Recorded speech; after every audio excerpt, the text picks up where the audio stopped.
Welcome! Today we'll learn how to convert 6.5 liters to milliliters. Let's break this down step by step. To convert between liters and milliliters, we need to know the conversion factor. 1 liter equals 1,000 milliliters.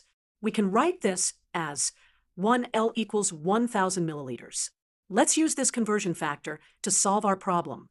We'll multiply 6.5 liters by our conversion factor of 1,000 milliliters per liter. Notice how the liter units will cancel out, leaving us with milliliters. Now, let's solve this multiplication. 6.5 times 1,000 equals 6,500. Therefore, 6.5 liters equals 6,500 milliliters. Let's visualize this conversion. Here we have a large container representing 6.5 liters. When we convert this to milliliters, we're expressing the same volume in smaller units. It's like dividing our large container into many smaller containers, each holding 1 milliliter. We end up with 6,500 of these smaller units. To summarize, to convert from liters to milliliters, we multiply by 1,000. In this case, 6.5 liters equals 6,500 milliliters.